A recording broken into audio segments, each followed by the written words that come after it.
ಓಂ ಶಾಂತಿ. ಮುರಳಿಯ ದಿನಾಂಕ 13/6/2022। मीठे बच्चे, यह पाठशाला है नर से नारायण बनने की।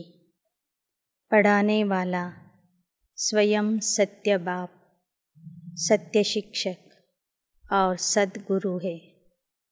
तुम्हें इसी निश्चय में पक्का रहना है। ಮಧುರ ಮಕ್ಕಳೇ, ಇದು ನರನಿಂದ ನಾರಾಯಣ ಆಗುವ ಪಾಠಶಾಲೆ ಆಗಿದೆ. ಇಲ್ಲಿ ಓದಿಸುವವನು ಸ್ವಯಂ ಸತ್ಯ ತಂದೆ, ಸತ್ಯ ಶಿಕ್ಷಕ, ಸತ್ಯ ಗುರು ಆಗಿದ್ದಾರೆ. ಇದರ ಬಗ್ಗೆ ನಿಮ್ಮಲ್ಲಿ ಸಂಪೂರ್ಣ ನಿಶ್ಚಯ ಇರಬೇಕು, ಪಕ್ಕಾ ನಿಶ್ಚಯ इरबेको। प्रश्न: तुम बच्चों को किस बात का जरा भी फिक्र नहीं होना चाहिए, क्यों? ಮಕ್ಕಳಿಗೆ ಯಾವ ವಿಷಯದ ಬಗ್ಗೆ ಸ್ವಲ್ಪನೂ ಚಿಂತೆ ಇರಬಾರದು, ಯಾಕೆ? उत्तर: अगर कोई चलते हार्ट फेल हो जाता, शरीर छोड़ देता, तो तुम्हें फिक्र नहीं होनी चाहिए, क्योंकि तुम जानते हो हर एक को अपनी एक्ट करना है। तुम्हें खुश होना चाहिए कि आत्मा ज्ञान और योग के संस्कार लेकर गई तो और ही भारत की अच्छी सेवा करेगी। फिक्र की बात नहीं, यह तो ड्रामा की भावी है।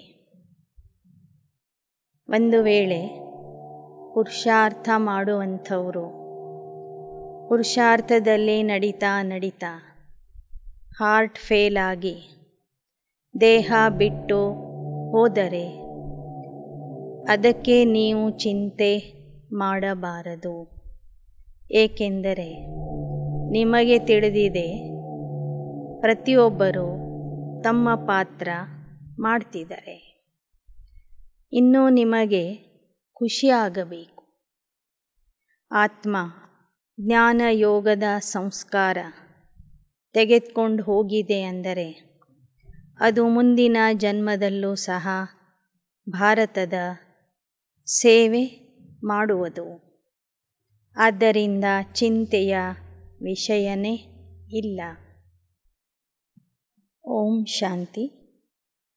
बाप बच्चों को समझाते हैं, बच्चे जानते हैं, बाबा भी बच्चे कह बुलाते हैं, और यह बाप दादा दोनों कंबाइंड है। पहले बाप दादा फिर बच्चे, यह नई रचना हुई न। हूबहू 5000 वर्ष पहले मुवाफिक फिर से हमको राजयोग सिखला रहे हैं। ತಂದೆ ಮಕ್ಕಳಿಗೆ ಮಕ್ಕಳೇ ಅಂತ ಕರೀತಾರೆ. ನಾವು ಶಿವಬಾಬಾ ಮತ್ತು ಬ್ರಹ್ಮಬಾಬಾ ಇಬ್ಬರನ್ನೂ ಸೇರಿಸಿ ಬಾಪ್ ದಾದಾ ಅಂತ ಕರಿತೇವೆ. ಯಾಕೆ ಅಂದರೆ ಇಬ್ಬರೂ ಒಟ್ಟಿಗೆ ಇದ್ದಾರೆ. ಮೊದಲು ಬಾಪ್ ದಾದಾ, ನಂತರ ಮಕ್ಕಳು. ಇದು ಹೊಸ ರಚನೆ ಆಗಿದೆ. 5000 ವರ್ಷಗಳ ಹಿಂದಿನಂತೆ ತಂದೆ ಬಂದು ನಮಗೆ ರಾಜಯೋಗ ಕಲಿಸ್ತಾ ಇದ್ದಾರೆ. ಭಕ್ತಿ ಮಾರ್ಗ में फिर उनके किताब बनाए, उसको गीता कह दिया। परंतु इस समय तो गीता की कोई बात नहीं. ಸಂಗಮ ಯುಗದಲ್ಲಿ ತಂದೆ ಹೇಳಿದ ಜ್ಞಾನ, ತಂದೆ ಕಲಿಸಿದ ರಾಜಯೋಗನೇ ಭಕ್ತಿ ಮಾರ್ಗದಲ್ಲಿ ಗೀತೆಯ ಗ್ರಂಥ ಆಗಿ ರಚಿಸಲ್ಪಡ್ತದೆ. ಆದರೆ ಆ ಗೀತೆಯ ವಿಷಯ ಇಲ್ಲಿ ಬಾಬಾ ಹೇಳೋದಿಲ್ಲ. ಯ ಪೀಛೆ ಶಾಸ್ತ್ರ ಬನಾಯಿ ಉಸ್ಕೋ ಕಹ ದಿಯಾ ಶ್ರೀಮದ್ ಭಗವದ್ ಗೀತಾ ಸಹಜ ರಾಜಯೋಗ ಕಿ ಪುಸ್ತಕ. ಬಾಬಾ ಹೇಳಿದ ಜ್ಞಾನವನ್ನು ಭಕ್ತಿ ಮಾರ್ಗದಲ್ಲಿ ಉಲ್ಟಾ ಪಲ್ಟಾ ಮಾಡಿ ಅದನ್ನು ಭಗವದ್ಗೀತೆ ಅಂತ ರಚನೆ ಮಾಡಿದ್ದಾರೆ. भक्ति मार्ग में पुस्तक पढ़ने से फ़ायदा नहीं होगा. ऐसे ही सिर्फ शिव को याद करने से भी कोई वर्षा नहीं मिल सकता.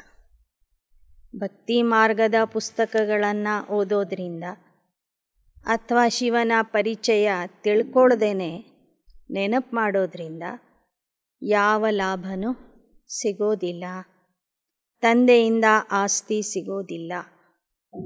वर्षा सिर्फ अभी संगम पर ही मिल सकता है.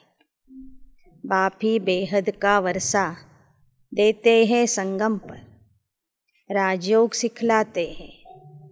दूसरे भी जो सन्यासी आदि सिखलाते हैं उनके सिखलाने और इसमें रात दिन का फ़र्क है.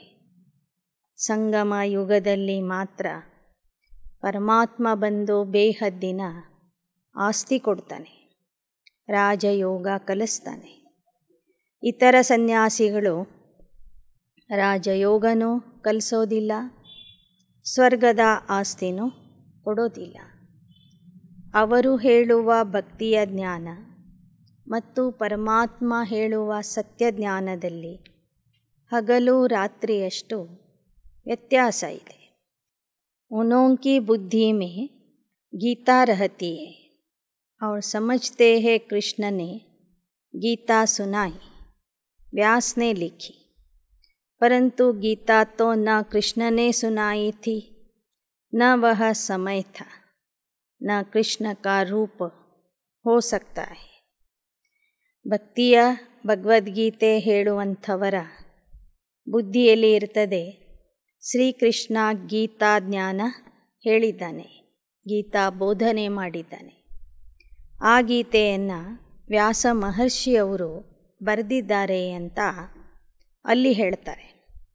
ಆದರೆ ವಾಸ್ತವಿಕವಾಗಿ ಶ್ರೀಕೃಷ್ಣ ಗೀತಾ ಜ್ಞಾನ ಕೊಡೋದಿಲ್ಲ ಮತ್ತು ಅವನು ದ್ವಾಪರ ಯುಗದಲ್ಲಿ ಬರೋದೂ ಇಲ್ಲ. ನ ಕೃಷ್ಣ ಕಾ ರೂಪ ಹೋ ಸಕ್ತಾ ಹೈ. बाप सब बातें क्लियर कर समझाते हैं, कहते हैं जज करो.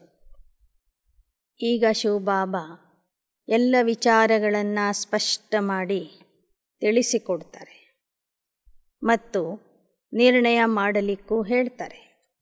ಮಕ್ಕಳೇ, ನೀವೇ ನಿರ್ಣಯ ಮಾಡಿರಿ. ಭಕ್ತಿಯಲ್ಲಿ ಹೇಳುವ ಗೀತೆ ಸತ್ಯವಾಗಿತ್ತು ಅಥವಾ ಪರಮಾತ್ಮ ಹೇಳುವ गीता ज्ञान सत्यवाಗಿದೆ. सत्य बताने वाला नर से नारायण बना सकते. तुम बच्चे जानते हो, हम नर से नारायण बनने के लिए इस पाठशाला व रुद्र ज्ञान यज्ञ में बैठे. सत्य ज्ञान ಹೇಳುವಂಥವನೇ ನರನನ್ನ ನಾರಾಯಣ ಮಾಡಬಹುದು. ಆ ಥರ ನಾವು ನರನಿಂದ ನಾರಾಯಣ ಆಗಲಿಕ್ಕಾಗಿ ಈ ಪಾಠಶಾಲೆಯಲ್ಲಿ ಅಥವಾ ರುದ್ರ ಜ್ಞಾನ ಯಜ್ಞದಲ್ಲಿ ಬಂದು ಕುಳಿತಿದ್ದೇವೆ. ಶಿವ ಬಾಬಾ ಅಕ್ಷರ अच्छा लगता है. इस निश्चय से तुम आए हो. बाप ब्रह्मा द्वारा सभी वेदों शास्त्रों का सार समझाते और समझा रहे हैं. हम तुमको त्रिकालदर्शी बना रहे. ऐसे नहीं कि तुम त्रिलोकी के नाथ बनते हो. ಶಿವ ಬಾಬಾ ಅಕ್ಷರ ಬಹಳ ಮಧುರವಾಗಿದೆ, ಒಳ್ಳೆಯ ಅಕ್ಷರ ಇದೆ. ಈಗ ನಿಮಗೆ ನಿಶ್ಚಯ ಆಗಬೇಕು, ಶಿವ ಬಾಬಾ ಬ್ರಹ್ಮಾರವರ ಮೂಲಕ ಎಲ್ಲ ವೇದ ಶಾಸ್ತ್ರಗಳ ಸಾರನೆ ನಮಗೆ ತಿಳಿಸ್ತಾ ಇದ್ದಾರೆ. ಮೂರು ಲೋಕದ ಮೂರು ಕಾಲದ ಜ್ಞಾನ ಹೇಳಿ ನಮ್ಮನ್ನು ತ್ರಿಕಾಲದರ್ಶಿಯನ್ನಾಗಿ ಮಾಡ್ತಿದ್ದಾರೆ. ಆದರೆ ನಾವು ಮಕ್ಕಳು ತ್ರಿಕಾಲದರ್ಶಿ ಆಗ್ತೀವಿ ವಿನಃ ತ್ರಿಲೋಕಿ ನಾಥ ಆಗೋದಿಲ್ಲ. तुम नाथ तो बनते हो सिर्फ एक शिवपुरी के, उनको लोक नहीं कहेंगे. लोक मनुष्य सृष्टि को कहा जाता है. मनुष्य लोक चैतन्य लोक, वह है निराकारी लोक. तुमको सिर्फ त्रिलोकी की नॉलेज सुनाते, त्रिलोकी का नाथ नहीं बनाते. ಬಾಬಾ ಹೇಳ್ತಾರೆ, ನೀವು ಮೂರೂ ಲೋಕಕ್ಕೆ ನಾಥ ಆಗೋದಿಲ್ಲ, ಮಾಲೀಕರಾಗೋದಿಲ್ಲ. ನೀವು ಕೇವಲ ಶಿವಪುರಿ ಅಂದರೆ ಆತ್ಮಲೋಕದ ಮಾಲೀಕ ಆಗಿದ್ದೀರಿ. ವಾಸ್ತವಿಕವಾಗಿ ಆ ಶಿವಪುರಿಗೆ ಲೋಕ ಅಂತ ಹೇಳುವುದು ಸರಿಯಲ್ಲ. ಲೋಕ ಅಂದ್ರೇ ಸಾಕಾರ ಮನುಷ್ಯ ಸೃಷ್ಟಿಗೆ ಕರೆಯಲಾಗ್ತದೆ. ತುಮಕೋ ಸಿರ್ಫ್ त्रिलोकी की नॉलेज सुनाते, त्रिलोकी का ನಾಥ ನಹಿ ಬನಾತೆ. ಬಾಬಾ ಹೇಳ್ತಾರೆ, ನಿಮಗೆ ನಾನು ತ್ರಿಲೋಕದ ಜ್ಞಾನ ತಿಳಿಸ್ತೀನಿ ವಿನಃ ತ್ರಿಲೋಕಕ್ಕೆ ನಾಥ ಅಥವಾ ಅಧಿಪತಿಯನ್ನಾಗಿ ಮಾಡೋದಿಲ್ಲ. तीनों लोकों का ज्ञान मिला है, इसलिए त्रिलोकदर्शी कहा जाता है. ಸಂಗಮ ಯುಗದಲ್ಲಿ ನಿಮಗೆ ತ್ರಿಲೋಕದ ಜ್ಞಾನ ಸಿಕ್ಕಿರುವ ಕಾರಣ ನೀವು ತ್ರಿಲೋಕದರ್ಶಿ ಆಗಿದ್ದೀರಿ ವಿನಃ ತ್ರಿಲೋಕಿ ನಾಥ ಆಗಿಲ್ಲ. लक्ष्मीनारायण भी त्रिलोकी नाथ नहीं, उनको तो तीनों लोकों का ज्ञान भी नहीं. ನಿಮಗಾದರೆ ತ್ರಿಲೋಕದ ಜ್ಞಾನ ಇದೆ, ಲಕ್ಷ್ಮೀನಾರಾಯಣರಿಗೆ ಮೂರು ಲೋಕದ ಜ್ಞಾನ ಇರೋದಿಲ್ಲ. ತುಮಕೋ ಅಬ್ त्रिकालदर्शी भी बनना है, नॉलेज लेनी है. बाकी कृष्ण के लिए कहते हैं त्रिलोकी का नाथ था वह नहीं. ನೀವೀಗ ತ್ರಿಕಾಲದರ್ಶಿಗಳು ಆಗಿದ್ದೀರಿ, ಮೂರು ಕಾಲಗಳನ್ನು ತಿಳ್ಕೊಂಡಿದ್ದೀರಿ. ಆದರೆ ಕೃಷ್ಣ ತ್ರಿಲೋಕಿ ನಾಥನೂ ಆಗಿಲ್ಲ, ತ್ರಿಕಾಲದರ್ಶಿನೂ ಆಗಿಲ್ಲ. ಲೌಕಿಕದಲ್ಲಿ ಕೃಷ್ಣನಿಗೆ ತ್ರಿಲೋಕದ ನಾಥ ಅಂತ ಹೇಳಿದರು. तीनों लोकों का नाथ तो उनको कहेंगे जो राज्य करे.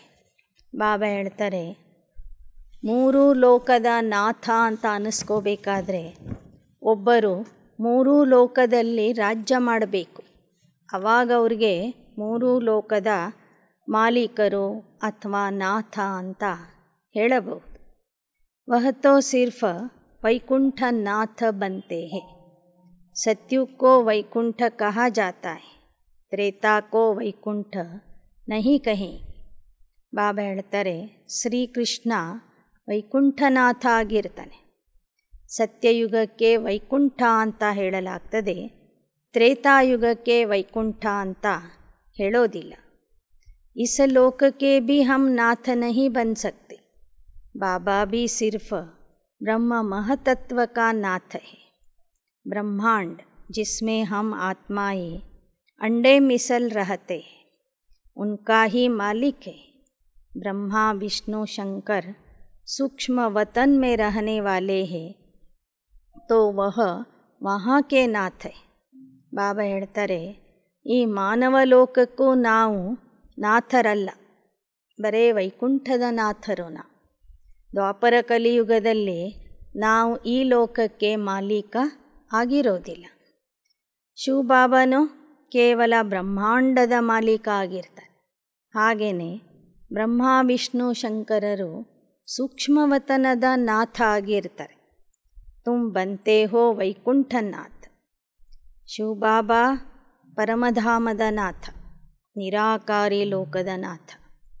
ಬ್ರಹ್ಮ ವಿಷ್ಣು ಶಂಕರರು ಸೂಕ್ಷ್ಮವತನದ ನಾಥ. ಶ್ರೀಕೃಷ್ಣ ಲಕ್ಷ್ಮೀನಾರಾಯಣ ವೈಕುಂಠದ ನಾಥ ಆಗಿರ್ತಾರೆ. ತುಮ್ ಸಿರ್ಫ ತ್ರಿಕಾಲದರ್ಶಿ बनते हो, तुम्हारा तीसरा नेत्र खुला है. दिखाते हैं भ्रुकुटी के बीच में तीसरा नेत्र है, इसलिए त्रिनेत्री कहते. ನಿಮಗೆ ಈಗ 3ನೇ ಕಣ್ಣು ಸಿಕ್ಕಿದೆ. ನಿಮ್ಮ 3ನೇ ಕಣ್ಣು ತೆರೆದಿದೆ. ಆದ್ದರಿಂದ ನಿಮಗೆ त्रिनेत्री ಅಂತ ಹೇಳಲಾಗ್ತದೆ. परंतु यह निशानी देवताओं को देते, क्योंकि तुम्हारी जब कर्मातीत अवस्था हो जाती है तब तुम त्रिनेत्री बनते हो. वह तो इस समय की बात है. ವಾಸ್ತವಿಕವಾಗಿ ಸಂಗಮ ಯುಗದ ನೀವು ಮಕ್ಕಳು ತ್ರಿನೇತ್ರಿ ಆಗಿದ್ದೀರಿ. ಆದರೆ 3ನೇ ಕಣ್ಣು ಬ್ರಾಹ್ಮಣರಿಗೆ ತೋರಿಸಿಲ್ಲ, ದೇವತೆಗಳಿಗೆ ತೋರಿಸಿದ್ದಾರೆ. ದೇವತೆಗಳು ಅಂದ್ರೇ ನಿಮ್ಮ ಕರ್ಮಾತೀತ ಅವಸ್ಥೆ, ನಿಮ್ಮ ಸಂಪೂರ್ಣ ಸ್ಥಿತಿ. ನೀವು ಸಂಪೂರ್ಣ ಸ್ಥಿತಿಗೆ ತಲುಪಿದಾಗ ನಿಮ್ಮ 3ನೇ ಕಣ್ಣು ಸದಾ ತೆರೆದಿರ್ತದೆ. ಅದಕ್ಕಾಗಿ ಬ್ರಾಹ್ಮಣರಿಗೆ 3ನೇ ಕಣ್ಣನ್ನು ತೋರಿಸಿಲ್ಲ, ದೇವತೆಗಳಿಗೆ ಮಾತ್ರ ತೋರಿಸಿದ್ದಾರೆ. ಬ್ರಾಹ್ಮಣರು ನೀವು ಒಮ್ಮೊಮ್ಮೆ ಕಣ್ಣು ತೆರೆದಿರ್ತೀರಿ, ಒಮ್ಮೊಮ್ಮೆ ಮುಚ್ಕೊಂಡಿರ್ತೀರಿ. ಬಾಕಿ ज्ञान का शंख भी देवताएं नहीं बजाते. उन्होंने फिर वह स्थूल शंख लिख दिया. यह मुख की बात है, इससे तुम ज्ञान शंख बजाते हो. ಬಾಬಾ ಹೇಳ್ತಾರೆ, ಇನ್ನು ಜ್ಞಾನದ ಶಂಖು ಶಿವಬಾಬಾ ನಿಮಗೆ ಕೊಟ್ಟಿದ್ದಾರೆ. ಆದರೆ ಅದನ್ನು ಅವರು ಸ್ಥೂಲವಾದ ಶಂಖನ್ನು ದೇವತೆಗಳ ಕೈಯಲ್ಲಿ ತೋರಿಸಿದ್ದಾರೆ. ಜ್ಞಾನಶಂಖು ಅಂದರೆ ನಮ್ಮ ಬಾಯಿ ಅಥವಾ ಮುಖನೇ ಶಂಖು ಆಗಿದೆ. ಇದರ ಮೂಲಕ ನಾವು ಜ್ಞಾನ ಹೇಳಬೇಕಾಗಿದೆ, ಜ್ಞಾನ ಊದಬೇಕಾಗಿದೆ. नॉलेज पढ़ रहे, कितनी बड़ी यूनिवर्सिटी के तुम स्टूडेंट हो.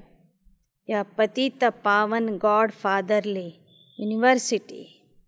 ಎಂಥ ದೊಡ್ಡ ವಿಶ್ವವಿದ್ಯಾಲಯದ ವಿದ್ಯಾರ್ಥಿಗಳು ನೀವಾಗಿದೆ. ಅಂದ ಮೇಲೆ ಆ ರೀತಿಯಲ್ಲಿ ನೀವು ಅಭ್ಯಾಸನೂ ಮಾಡಬೇಕು. साथ साथ तुम यह जानते हो कि हमारा बाबा बाबा है, टीचर है, सदगुरु है, सब कुछ है. यह माता पिता हर हालत में सुख देने वाले, इसलिए कहते हैं तुम माता पिता हम बालक तेरे. ಈ ಯೂನಿವರ್ಸಿಟಿಯಲ್ಲಿ ಓದಿಸುವಂತಹ ಶಿಕ್ಷಕ ನಮಗೆ ತಂದೆ ಗುರುನು ಆಗಿದ್ದಾರೆ. ಆದ್ದರಿಂದ ಭಕ್ತಿ ಮಾರ್ಗದಲ್ಲೂ ಹಾಡ್ತಾರೆ, ತಂದೆ ನೀನು, ತಾಯಿ ನೀನು, ಬಂಧು ನೀನು, ಬಳಗ ನೀನು. ಯಹ ಹೇ ಸಕ್ರೀನ್ ಬಹುತ್ ಮೀಠಾ ಹೈ. ಶಿವಬಾಬಾ ಸಕ್ರೀನ್ ಆಗಿದ್ದಾರೆ, ಬಹಳ ಮಧುರ ಆಗಿದ್ದಾರೆ. ದೇವತಾओं जैसे मीठे कभी कोई हो ना सके. ದೇವತೆಗಳ ಸಮಾನ ಮಧುರ ಬೇರೆ ಯಾರೂ ಇರೋದಿಲ್ಲ. बाबा कितना मीठा बनाते, तुम भी फील करते हो हमको श्रीमत पर पढ़ना है और पढ़ाना है. ಬಾಬಾ ಮಕ್ಕಳಿಗೆ ಎಷ್ಟೊಂದು ಮಧುರವನ್ನಾಗಿ ಮಾಡ್ತಾರೆ, ನೀವು ಅದರ ಅನುಭವ ಮಾಡ್ತಾ ಇದ್ದೀರಿ.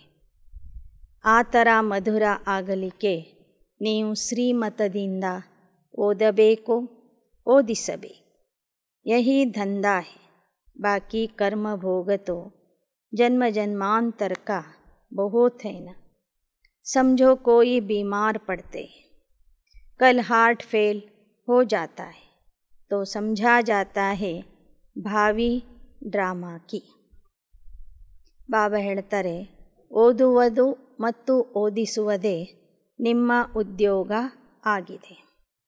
ಈ ಸೇವೆ ಮಾಡುವಾಗ ನಿಮಗೆ ಕರ್ಮ ಭೋಗನೂ ಬರ್ತದೆ. ಬಾಬೋರ್ ಮಕ್ಕಳಲ್ಲಿನೇ ಕೆಲವರಿಗೆ ಹಾರ್ಟ್ ಫೇಲ್ ಆಗಿ ದೇಹ ಬಿಟ್ಟು ಹೋಗ್ತಾರೆ. ಆಗ ನಾವು ಚಿಂತೆ ಮಾಡಬಾರದು. ಅದು ಪೂರ್ವ ನಿಶ್ಚಿತ ನಾಟಕ ಅಂತ ತಿಳ್ಕೋಬೇಕು. ಉನ್ಕೋ ಶಾಯದ್ और पार्ट बजाना होगा इसलिए दुख की बात नहीं रहती. ಡ್ರಾಮಾ ಅಟಲ್. ಬಹುಶಃ ಅವರ ಪಾತ್ರ ಮತ್ತೊಂದು ಕಡೆ ಇರಬಹುದು.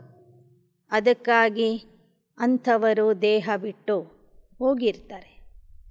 ಒಬ್ಬರು ದೇಹ ಬಿಟ್ಟಾಗ ನಾವು ದುಃಖ ಪಡಬಾರದು.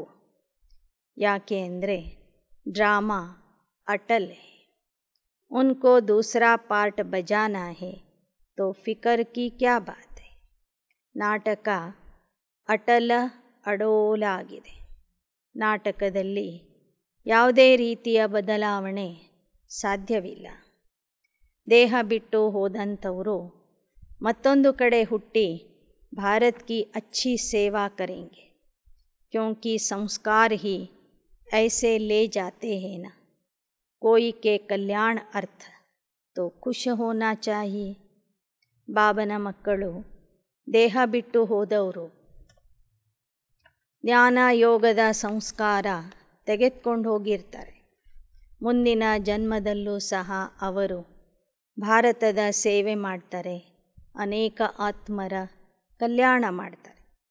ಆದ್ದರಿಂದ ಯಾರೇ ದೇಹ ಬಿಟ್ಟರೂ ಅವರ ಪಾತ್ರ ಪರಿವರ್ತನೆ ಆಗಿದೆ ಅಂತ ತಿಳ್ಕೋಬೇಕು ವಿನಃ ಚಿಂತೆ ಮಾಡಬಾರದು.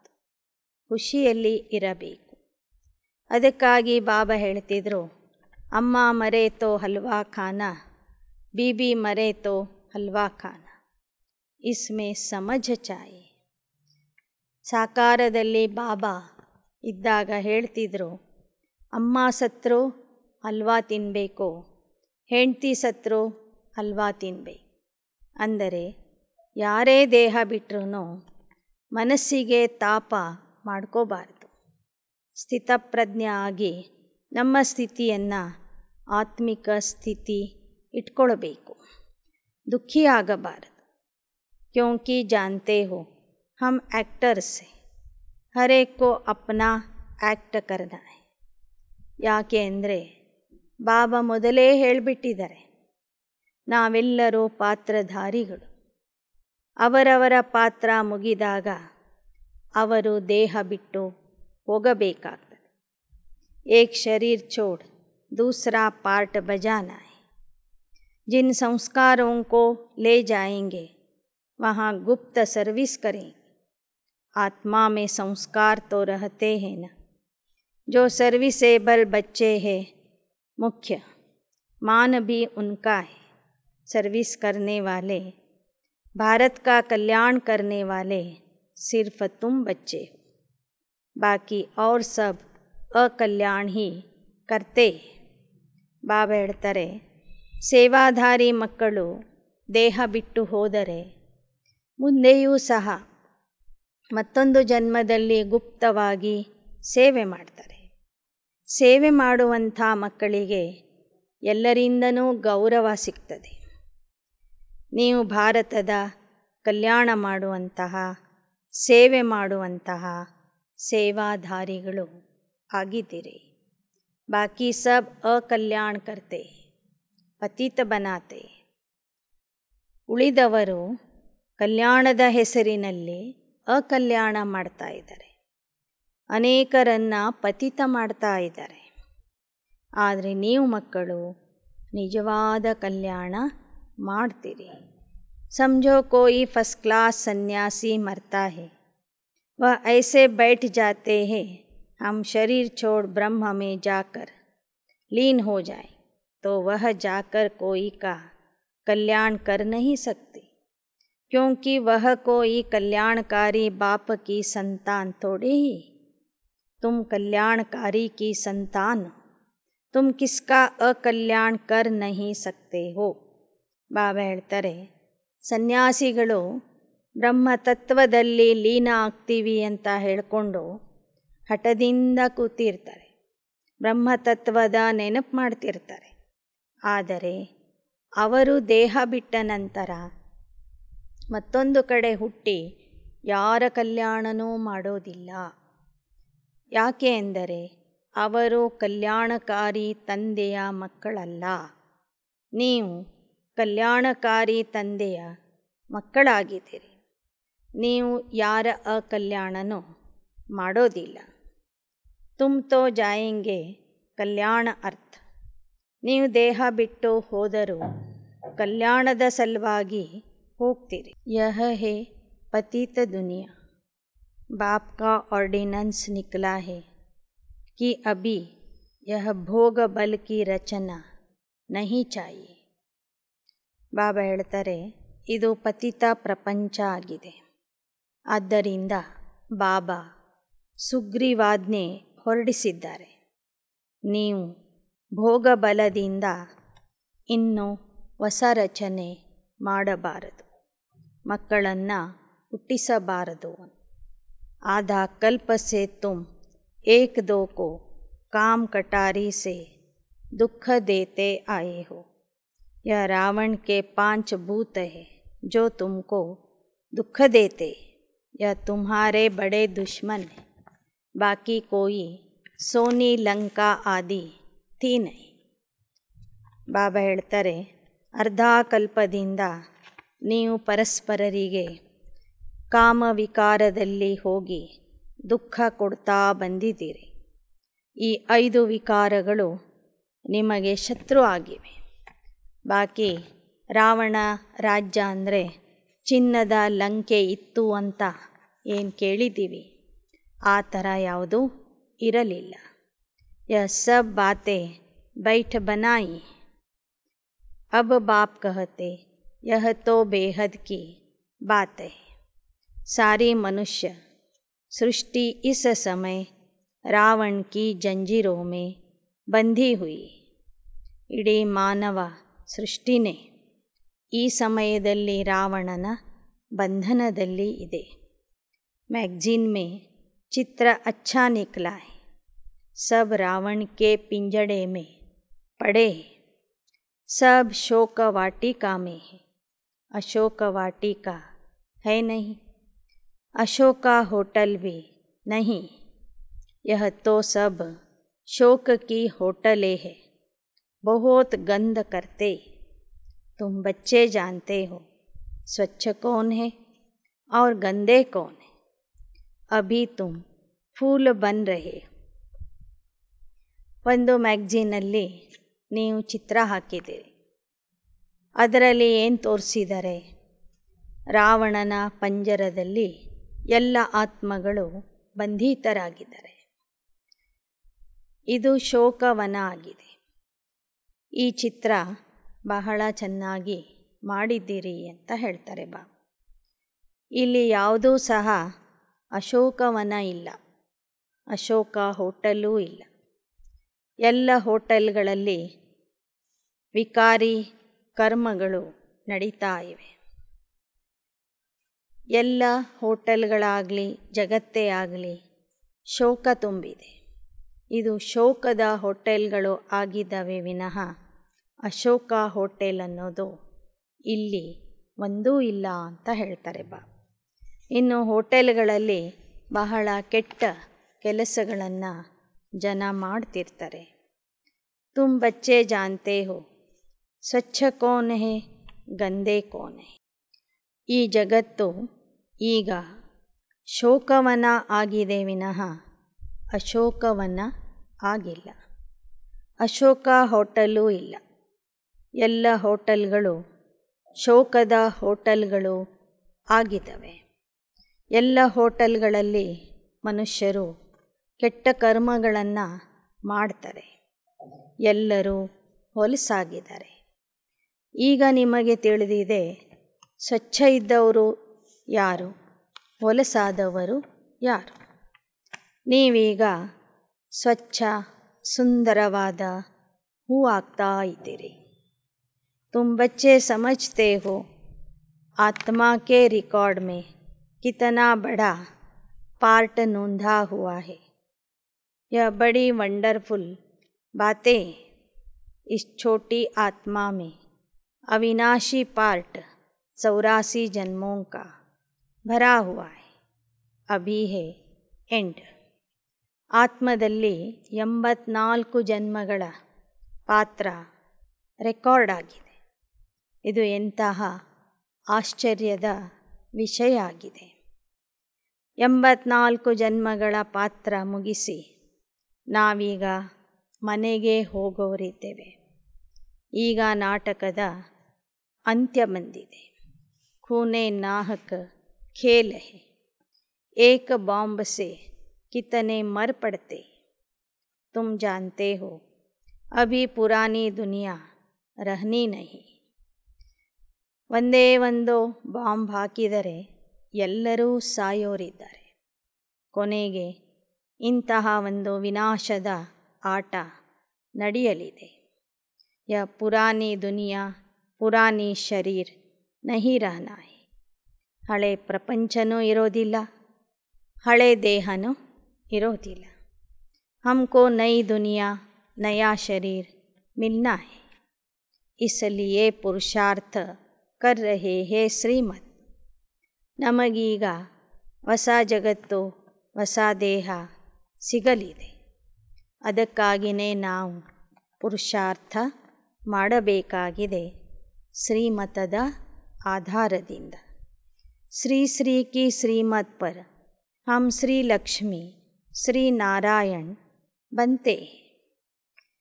ಭಗವಾನ್ ಹಿ ಐಸಾ ಬನಾತೆ ಹೈ. ಶ್ರೀಮತದಿಂದ ನಾವೇ ಶ್ರೀಲಕ್ಷ್ಮಿ ಶ್ರೀನಾರಾಯಣ ಆಗೋರಿದ್ದೇವೆ. ಪರಮಾತ್ಮನೇ ಬಂದು ನಮ್ಮನ್ನು ಆ ಥರ ಮಾಡ್ತಾನೆ. ಪತ್ಥರ್ ಭಿತ್ತರ್ ಮೇ ಭಗವಾನ್ ಅವತಾರ್ ಕೈಸೆ ಲೇಂಗೆ, ಉನ್ಕೆ ಲಿಯೇ ಗಾತೆ ಹೈ ಯದಾ ಯದಾ ಹಿ ಧರ್ಮಸ್ಯ. ಜಬ್ बिल्कुल पतित बन जाते हैं, कलयुग का अंत्य समीप आता है, तब मुझे आना पड़ता है. ಬಾಬಾ ಹೇಳ್ತಾರೆ, ಧರ್ಮದ ಗ್ಲಾನಿ ಆದಾಗ, ಕಲಿಯುಗದ ಅಂತ್ಯ ಸಮೀಪ ಬಂದಾಗ ಪರಮಾತ್ಮ ಬರ್ತಾನೆ. ಇದು ಅವನ ಮಹಾವಾಕ್ಯ ಆಗಿದೆ. ಈಗ ಅವನೇ ಬಂದು ಹೇಳ್ತಾ ಇದ್ದಾನೆ, ಬಚ್ಚೆ ಮುझ बाप को याद करो. बाबा पूछते हैं, बाबा की याद रहती है? कहते हैं बाबा घड़ी घड़ी भूल जाते हैं. क्यों? लौकिक बाप को तो कभी भूलते नहीं. यह बात बिल्कुल नहीं. बाप निराकार एक बिंदी, यह प्रैक्टिस नहीं. कहते हैं ना, हमने तो न कभी ऐसा सुना था, न उनको याद किया था. ಬಾಬಾ ಕೇಳ್ತಾರೆ, ನನ್ನ ನೆನಪು ನಿಮ್ಮಲ್ಲಿ ಇರುತ್ತಾ? ಆಗ ಮಕ್ಕಳು ಹೇಳ್ತಾರೆ, ಬಾರಿ ಬಾರಿಗೂ ನಾವು ನಿಮ್ಮನ್ನು ಮರಿತೇವೆ. ಯಾಕೆ ಮರಿತೀರಿ? ಲೌಕಿಕ ತಂದೆಗೆ ನೀವು ಮರೆಯೋದಿಲ್ಲ, ನನ್ನನ್ನು ಯಾಕೆ ಮರಿತೀರಿ?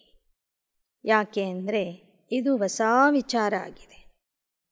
ನಿರಾಕಾರ ಬಿಂದು ಸ್ವರೂಪದಲ್ಲಿ ಇರುವಂತಹ ಪರಮಾತ್ಮನ ನೆನಪು ಮಾಡುವ ಅಭ್ಯಾಸ ನಿಮ್ಮಲ್ಲಿ ಇಲ್ಲ.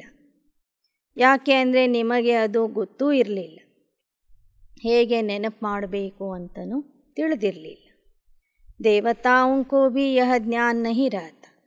यह ज्ञान प्राय लोप हो जाता है. ದೇವತೆಗಳಿಗೂ ಸಹ ಪರಮಾತ್ಮನ ಬಗ್ಗೆ ಜ್ಞಾನ ಇರೋದಿಲ್ಲ, ಪರಮಾತ್ಮನ ಪರಿಚಯ ಇರೋದಿಲ್ಲ. ಈ ಜ್ಞಾನ ಸಂಗಮ ಯುಗದ ಕೊನೆಗೆ ಲೋಪವಾಗ್ತದೆ. ಉನ್ಕೋ ಸ್ವದರ್ಶನ್ ಚಕ್ರಧಾರಿ ಭಿ ನಹಿ ಕಹಿ, ಬಲ್ ಕಹತೆ ವಿಷ್ಣು ಕೆ ದೋ ರೂಪ ಲಕ್ಷ್ಮೀ ನಾರಾಯಣ. ಪ್ರವೃತ್ತಿ ಮಾರ್ಗ ಕೆ ಲಿಯೇ ದೋ ರೂಪ ದಿಖಾತೆ, ಬ್ರಹ್ಮ ಸರಸ್ವತಿ शंकर पार्वती लक्ष्मी नारायण. ऊंचते ऊंचा है एक, फिर है सेकंड थर्ड. अब बाप कहते, बच्चे देह सहित देह के सभी धर्म छोड़ो, अपने को आत्मा समझो. ದೇವತೆಗಳಲ್ಲಿ ಜ್ಞಾನ ಇರೋದಿಲ್ಲ. ಅವರಿಗೆ ಸ್ವದರ್ಶನ ಚಕ್ರಧಾರಿ ಅಂತಲೂ ಹೇಳಲಿಕ್ಕೆ ಆಗೋದಿಲ್ಲ. ವಿಷ್ಣು ಅಂದರೆ 4 ಕೈಗಳನ್ನು ತೋರಿಸ್ತಾರೆ, ಆದರೆ ಅದು ಲಕ್ಷ್ಮೀನಾರಾಯಣರ ಸಂಯುಕ್ತ ರೂಪ ಆಗಿದೆ, ಪ್ರವೃತ್ತಿ ಮಾರ್ಗದ ಸಂಕೇತ ಆಗಿದೆ. ದೇವತೆಗಳು ಪವಿತ್ರ ಪ್ರವೃತ್ತಿ ಮಾರ್ಗದಲ್ಲಿ ಇದ್ದರು ಅನ್ನೋದಕ್ಕೆ ಬ್ರಹ್ಮ, ಸರಸ್ವತಿ, ಶಂಕರ, ಪಾರ್ವತಿ, ಲಕ್ಷ್ಮೀ, ನಾರಾಯಣ ಈ ಥರ ದೇವತೆಗಳನ್ನು ಜೋಡಿ ಜೋಡಿಯಾಗಿ ತೋರಿಸ್ತಾರೆ. ಈಗ ಬಾಬಾ ಹೇಳ್ತಾರೆ, ಎಲ್ಲ ದೇವತೆಗಳಕ್ಕಿಂತನೂ ಮೇಲೆ ಇರುವಂಥವನು, ಉನ್ನತಾತಿ ಉನ್ನತ ನಾನೊಬ್ಬನೇ ಇದ್ದೀನಿ. बच्चे देह सहित देह के सभी धर्म छोड़ो, अपने को आत्मा समझो. मैं आत्मा बाप का बच्चा, मैं सन्यासी नहीं. ಈಗ ಬಾಬಾ ಹೇಳ್ತಾರೆ, ದೇಹ ಸಹಿತವಾಗಿ ದೇಹದ ಎಲ್ಲ ಧರ್ಮಗಳನ್ನು ಮರೀರಿ, ನಿಮಗೆ ನೀವು ಆತ್ಮ ಅಂತ ತಿಳಿರಿ. ನಾನು ಆತ್ಮ ಪರಮಾತ್ಮನ ಮಗು ಆಗಿದ್ದೀನಿ ವಿನಃ ನಾನು ಸನ್ಯಾಸಿ ಅಲ್ಲ. ಕಿತನಾ ಸಹಜ है. ब्रह्मा बाबा द्वारा शिव बाबा बैठ बतलाते, बाप दादा दोनों ಕಂಬೈನ್ಡ್ है ना. ಇಂಥ ಸಹಜವಾದ ಜ್ಞಾನ ಶಿವ ಬಾಬಾ ಬ್ರಹ್ಮಾರವರ ಮೂಲಕ ನಮಗೆ ತಿಳಿಸ್ತಾ ಇದ್ದಾರೆ. ಇಲ್ಲಿ ಬಾಪ್ ದಾದಾ ಇಬ್ಬರು ಸಂಯುಕ್ತ ರೂಪದಲ್ಲಿ ಇದ್ದಾರೆ. ಹೇಗೆ जैसे दो बच्चे इकट्ठे पैदा होते हैं ना, यह भी दो का पार्ट इकट्ठा चल रहा है. बच्चों को समझाया है अंतमति सो गति. ಹೇಗೆ ಅವಳಿ ಜವಳಿ ಮಕ್ಕಳು ಹುಟ್ಟಿರ್ತಾರೆ, ಇಬ್ಬರದು ಪಾತ್ರ ಒಟ್ಟಿಗೆ ನಡೀತಾ ಇರ್ತದೆ. ಹಾಗೆ ಬಾಪ್ ದಾದಾ ಇಬ್ಬರೂ ಒಟ್ಟಿಗೆ ಇರೋದ್ರಿಂದ ಒಟ್ಟಿಗೆ ಪಾತ್ರ ಮಾಡ್ತಾರೆ. ಇನ್ನು ಬಾಬಾ ಹೇಳ್ತಾರೆ, अंतमति सो गति. शरीर छोड़ते हैं उस समय बुद्धि कहाँ चली गई तो वहाँ जाकर जन्म लेना पड़ेगा. अंत्यकाल पति का मुँह देखती है तो बुद्धि वहाँ चली जाती. अंतकाल जो जैसी स्मृति में रहता उसी समय का बड़ा असर रहता है. ದೇಹ ಬಿಡುವಾಗ ಯಾರ ಸ್ಮೃತಿಯಲ್ಲಿ ದೇಹ ಬಿಡ್ತಾರೋ ಅದರ ಪರಿಣಾಮ ಅವರ ಮುಂದಿನ ಜನ್ಮದ ಮೇಲೆ ಕಾಣಿಸ್ತದೆ. ಅಗರ್ ಉಸ್ ಸಮಯ ಸ್ಮೃತಿ ರಹೆ कि कृष्ण जैसा बच्चा बनो तो बात मत पूछो, बहुत सुंदर बच्चा बनकर जन्म लेते. ತಿಳ್ಕೊಳ್ಳಿ, ಒಬ್ಬರಿಗೆ ನಾನು ಕೃಷ್ಣನ ಸಮಾನ ಆಗಬೇಕು ಎಂಬ ವಿಚಾರದಲ್ಲಿ ಇದ್ದಾಗ ಅವರು ದೇಹ ಬಿಟ್ಟರೆ ಮುಂದಿನ ಜನ್ಮದಲ್ಲಿ ಅವರು ಕೃಷ್ಣನ ಸಮಾನ ಸುಂದರ ಮಗುವಾಗಿ ಹುಟ್ಟುತ್ತಾರೆ. अंतमति सो गति. एक ही लगन रखनी है. सबको साक्षात्कार भी होता है. मुकुटधारी तो कृष्ण भी है, राधे भी है. प्रिंस प्रिंसेस बहुत होंगे सतयुग में व त्रेता में. यह पुरुषार्थ पर आधारित है. जितना पुरुषार्थ करेंगे उतना ऊंचा पद पाएंगे. तुम कहते हो हम तो 21 जन्मों के लिए राजा ही लेंगे. मम्मा बाबा लेते हैं तो क्यों नहीं हम फॉलो करें. ಬಾಬಾ ಹೇಳ್ತಾರೆ, ಕೊನೆಯ ಸಮಯದಲ್ಲಿ ಒಬ್ಬನದೇ ನೆನಪಿನಲ್ಲಿ ನಾವು ದೇಹ ಬಿಡಬೇಕು. ಆಗ ನಮಗೆ ಸಾಕ್ಷಾತ್ಕಾರ ಆಗ್ತದೆ.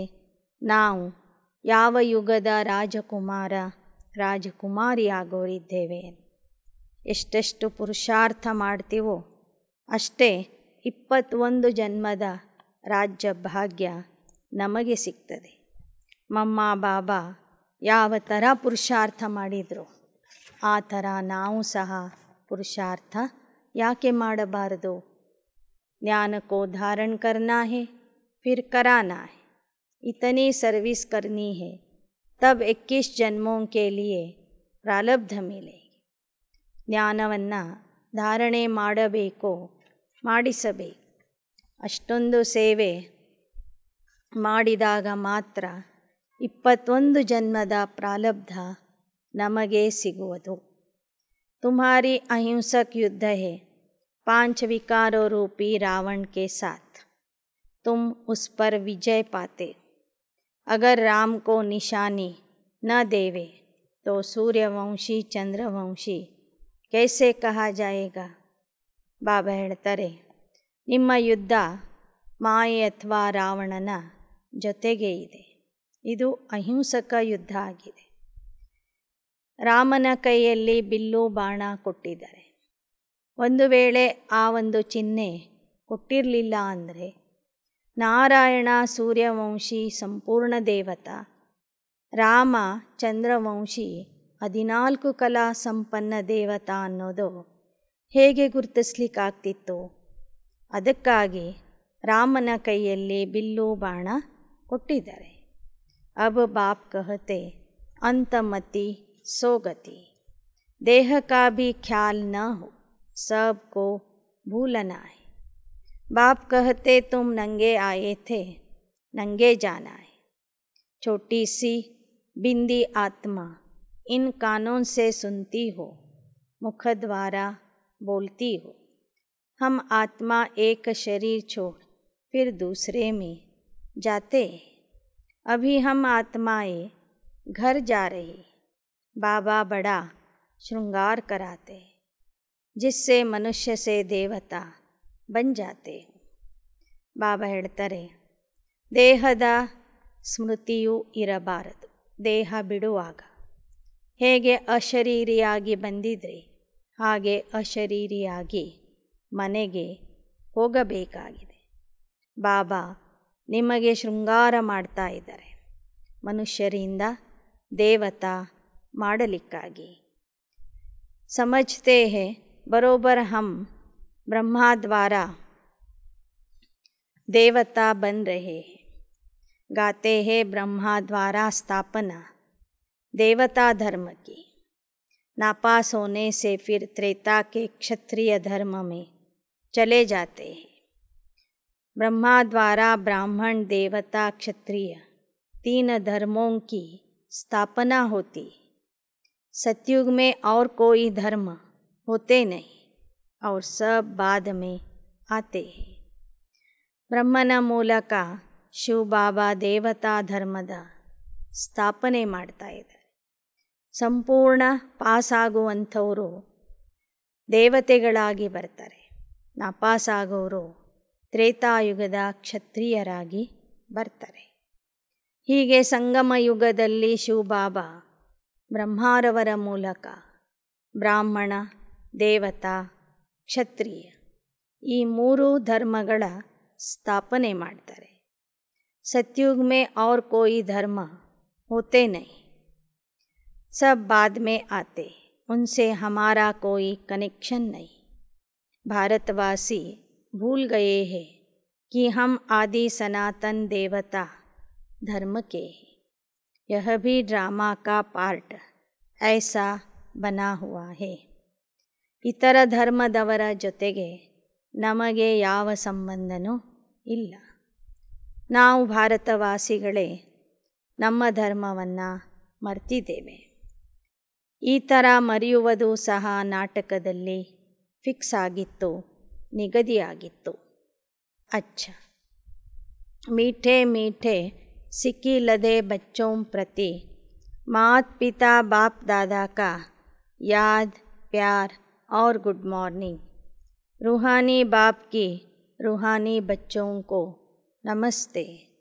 रूहानी बच्चों की रूहानी बाप दादा को याद प्यार गुड मॉर्निंग और नमस्ते नमस्ते नमस्ते. धारणा के लिए मुख्य सार. श्रीमत पर पढ़ने और पढ़ाने का धंधा करना है. ड्रामा की भावी पर अटल रहना है. किसी भी बात का फिक्र नहीं करना है. ಶ್ರೀಮತದಿಂದ ಓದುವ ಮತ್ತು ಓದಿಸುವ ಉದ್ಯೋಗ ಮಾಡಬೇಕು. ನಾಟಕದ ಹಳಿಯ ಮೇಲೆ ಅಚಲ ಅಡೋಲವಾಗಿ ಇರಬೇಕು. ಯಾವುದೇ ವಿಷಯದ ಬಗ್ಗೆ ಚಿಂತೆ ಮಾಡಬಾರದು. 2.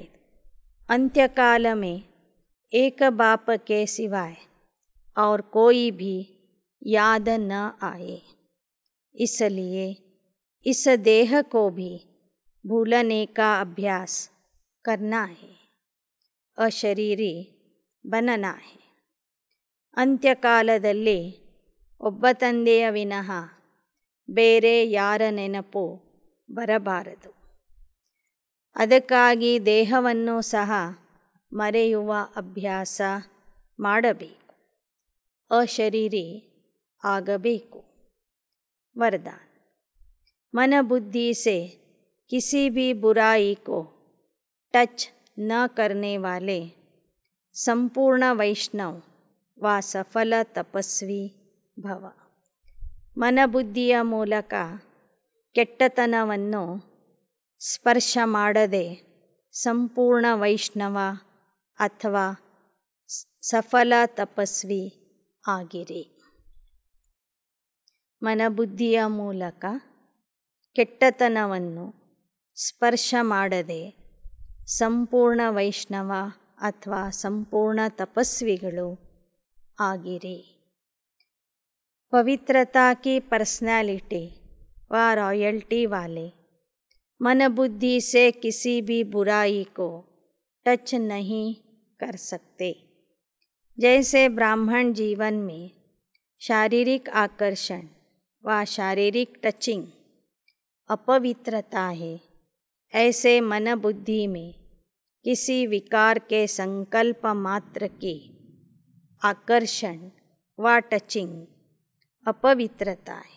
तो किसी भी बुराई को संकल्प में भी टच न करना, यही संपूर्ण वैष्णव व सफल तपस्वी की निशानी.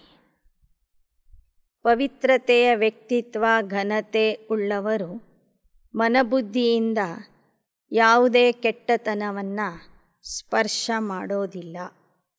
ಹೇಗೆ ಬ್ರಾಹ್ಮಣ ಜೀವನದಲ್ಲಿ ದೈಹಿಕ ಆಕರ್ಷಣೆ, ದೈಹಿಕ ಸ್ಪರ್ಶಕ್ಕೆ ಅಪವಿತ್ರತೆ ಅಂತ ಹೇಳಲಾಗ್ತದೆ, ಹಾಗೆ ಮನಸ್ಸು ಮತ್ತು ಬುದ್ಧಿಯ ಮೂಲಕ ಯಾವುದೇ ರೀತಿಯ ವಿಕಾರದ ಸಂಕಲ್ಪ ಬರಬಾರದು. ಮನಸ್ಸು ಬುದ್ಧಿಯ ಮೂಲಕ ಯಾವುದೇ ರೀತಿಯ ವಿಕಾರದ ಸಂಕಲ್ಪಗಳನ್ನು ಮಾಡಬಾರದು. ಒಂದು ವೇಳೆ ವಿಕಾರದ ಆಕರ್ಷಣೆ ಇತ್ತು ಅಂದರೆ ಅದು ಅಪವಿತ್ರತೆ ಆಗಿದೆ. ಆದ್ದರಿಂದ ಯಾವುದೇ ರೀತಿಯ ಕೆಟ್ಟ ಸಂಕಲ್ಪಗಳನ್ನು ಮಾಡದೆ ಸಂಪೂರ್ಣ ವೈಷ್ಣವ ಅಥವಾ ತಪಸ್ವಿಗಳು ಆಗಿರಿ. ಕೆಟ್ಟ ಸಂಕಲ್ಪಗಳನ್ನು ಮಾಡದೇ ಇರುವಂಥದ್ದು ವೈಷ್ಣವರ ಅಥವಾ ತಪಸ್ವಿಗಳ लक्षण आಗಿದೆ. श्लोगन. मन की उलझनों को समाप्त कर वर्तमान और भविष्य को उज्ज्वल बनाओ.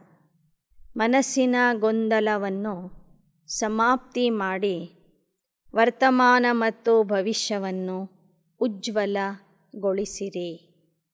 अच्छा. ಓಂ ಶಾಂತಿ. ಓಂ ಶಾಂತಿ. ಓಂ ಶಾಂತಿ.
ಬಣ್ಣಿಸಲಿ ಉಪಕಾರದ ಸ್ಮರಣೆಯು ಬಾಬಾ ಶಿವ ಬಾಬಾ. ಏನೆಂದು ನಾನಿನ್ನ ಹಾಡಲಿ.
ಜೀವನವಾಣಿ ನಿಶ್ಚಿಂತಗೊಳಿಸಿದೆ, ಚಿಂತೆಯ ಚಿತೆಯಿಂದ ಇಳಿಸಿದೆ. ಜೀವನವಾಣಿ ನಿಶ್ಚಿಂತಗೊಳಿಸಿದೆ, ಚಿಂತೆಯ ಚಿತೆಯಿಂದ ಇಳಿಸಿದೆ. ಜನ್ಮ ಜನ್ಮದ ಜೀವನ ಶೂನ್ಯ ನಿನ್ನಲರಿತ ಈ ಜೀವನ ಧನ್ಯ. ಜನ್ಮ ಜನ್ಮದ ಜೀವನ ಶೂನ್ಯ ನಿನ್ನಲರಿತ ಈ ಜೀವನ ಧನ್ಯ. ನಿನ್ನುಪಕಾರವು ಅಪರಂಪಾರ, ನಿನ್ನುಪಕಾರವು ಅಪರಂಪಾರ. ನೀನೊಬ್ಬನೇ ಆಧಾರ. ಉಪಕಾರದ ಸ್ಮರಣೆಯು ಬಾಬಾ ಶಿವ ಬಾಬಾ. ಏನೆಂದು ನಾನಿನ್ನ ಹಾಡಲಿ. ನೀನೊಲಿದಿಹ ಮನದಾನಂದ. ಏನೆಂದು ನಾನಿನ್ನ ಬಣ್ಣಿಸಲಿ. ನೀನೊಲಿದಿಹ ಮನದಾನಂದ. ಏನೆಂದು ನಾನಿನ್ನ ಬಣ್ಣಿಸಲಿ.